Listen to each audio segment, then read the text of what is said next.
നമസ്കാരം, ഏവർക്കും സ്വാഗതം ഒരിക്കൽ കൂടി. ഞാൻ സെൽവരാജ്.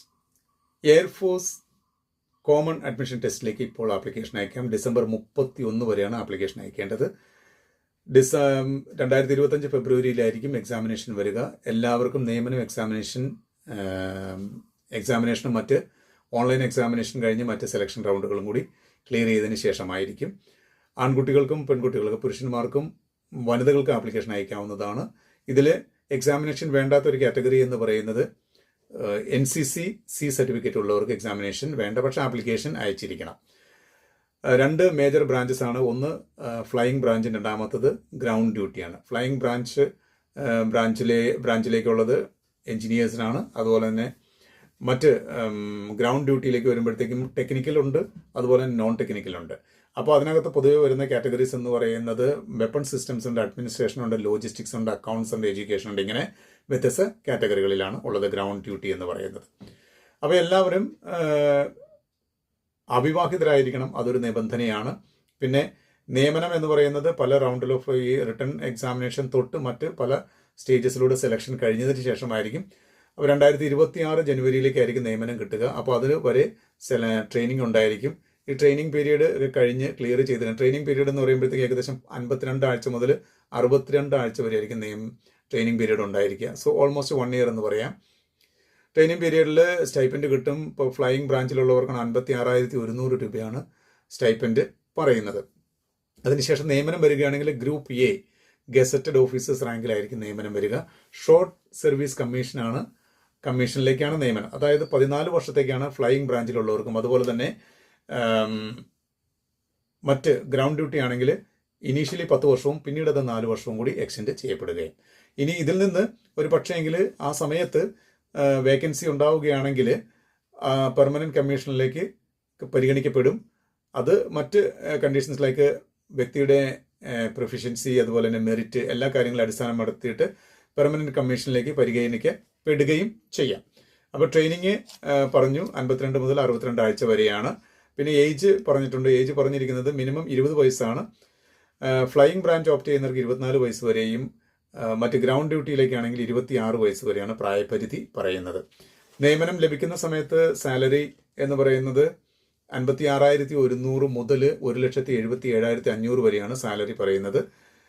അത് ഫ്ലൈയിങ് ബ്രാഞ്ചിലേക്കുള്ളവർക്ക്. കൂടാതെ മറ്റ് ബെനിഫിറ്റ്സ് ഉണ്ട്, ലൈക്ക് ട്രാവലിംഗ് അലവൻസ് ഉണ്ട്. ട്രാവലിംഗ് അലവൻസിനൊക്കെ വേരിയേഷൻസ് വരും. വേരിയേഷൻസ് എന്ത് പറയുന്നത്, എവിടെയാണ് നിയമനം, ഏത് ഡിപ്പാർട്ട്മെൻറ്റാണോ അതിനൊക്കെ അനുസരിച്ച് ചിലപ്പം വ്യത്യാസങ്ങൾ വരും. പിന്നെ ഫുള്ളി ഫർണിഷ്ഡ് ആയിട്ടുള്ള അക്കോമഡേഷൻ ലഭ്യമാണ്. കൂടാതെ ആനുവൽ ലീവ് ഉണ്ട്, കാഷ്വൽ ലീവ് ഉണ്ട്. പിന്നെ ഇൻഷുറൻസ് കവറേജ് ഉണ്ട്. 1.25 കോടി രൂപ വരെ ഉള്ള ഇൻഷുറൻസ് കവറേജും കൂടി ഇതിൻ്റെ കൂടെ ലഭ്യമാണ്. അപ്പോൾ ഇനിയിപ്പോൾ ഇതിൻ്റെ സെലക്ഷൻ ക്രൈറ്റീരിയയാണ്. സെലക്ഷൻ എന്ന് പറയുന്നത് ഫസ്റ്റ് റൗണ്ട് എന്ന് പറയുന്നത് കമ്പ്യൂട്ടർ ബേസ്ഡ് ടെസ്റ്റ് ആണ്, CBT ഓൺലൈൻ എക്സാമിനേഷൻ ആണ്. ഈ ഓൺലൈൻ എക്സാമിനേഷനിൽ 2 മണിക്കൂർ വരുന്ന online examination multiple choice questions ആണ്. മൾട്ടിപ്പിൾ ചോയ്സ് ക്വസ്റ്റ്യൻസിൽ 300 മാർക്കിൻ്റെ മൾട്ടിപ്പിൾ ചോയ്സ് ക്വസ്റ്റ്യൻസിൽ വ്യത്യസ്ത ടൈപ്പിലുള്ള ക്വസ്റ്റ്യൻസ് പ്രതീക്ഷിക്കാം. അതായത് verbal ability, mental ability, numerical ability, reasoning ability, GK, military aptitude, അങ്ങനെയുള്ള വ്യത്യസ്ത തരത്തിലുള്ള ക്വസ്റ്റ്യൻസ് ഇതിനകത്ത് നമുക്ക് പ്രതീക്ഷിക്കാം. ഈ ഓൺലൈൻ എക്സാമിനേഷൻ ക്ലിയർ ചെയ്തവരിൽ നിന്ന് പിന്നെ അടുത്ത സ്റ്റേജിലേക്ക് പോകുന്ന രണ്ടാമത്തെ സ്റ്റേജ് എന്ന് പറയുന്ന എയർഫോഴ്സ് സെലക്ഷൻ ബോർഡ് ടെസ്റ്റിംഗ് എന്നാണ് പറയുന്നത്. അതിനകത്ത് തന്നെ ഫർദറായിട്ട് 2 സ്റ്റേജ് ഉണ്ട്. സ്റ്റേജ് 1 സ്റ്റേജ് 2 ഉണ്ട്. Stage 1 intelligence rating test.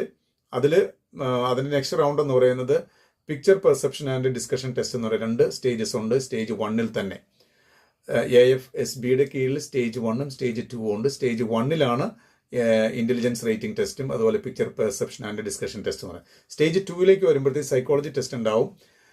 Professional psychologist നടത്തുന്ന റിട്ടൺ ടെസ്റ്റ് ഉണ്ടായിരിക്കും. പിന്നെ ഗ്രൂപ്പ് ടെസ്റ്റ് ഉണ്ടാവും. ഗ്രൂപ്പ് ടെസ്റ്റ് എന്ന് പറഞ്ഞാൽ ഇതിനകത്തേക്ക് സെലക്ട് ചെയ്യപ്പെടുന്ന നിയമിതരാകാവുന്നവർക്കുള്ള അവരുടെ ഫിസിക്കൽ ആൻഡ് മെന്റൽ പാരാമീറ്റേഴ്സ് അളക്കുന്ന ടെസ്റ്റാണ്. ഗ്രൂപ്പ് ടെസ്റ്റ് ഉണ്ടാവും.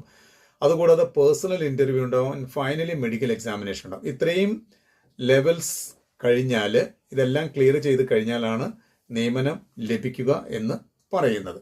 പിന്നെ ഇതിൻ്റെ എഡ്യൂക്കേഷൻ ക്വാളിഫിക്കേഷൻ എന്ന് പറയുന്നത് +2 തുടങ്ങിയാണ് കൺസിഡർ ചെയ്യുന്നത്. ഇപ്പം ഫ്ലൈയിങ് ബ്രാഞ്ചിലാണെങ്കിൽ +2 ഫിസിക്സും മാത്തമാറ്റിക്സും 50% മാർക്കോടെ പാസ്സാകണം. കൂടാതെ BE or BTech 60% മാർക്കാണ് വേണ്ടത്. ഇനി ഗ്രൗണ്ട് ഡ്യൂട്ടിയിലാണെങ്കിൽ 2 ടൈപ്പ് ഉണ്ട്, ടെക്നിക്കലുണ്ട്, നോൺ ടെക്നിക്കലുണ്ട്.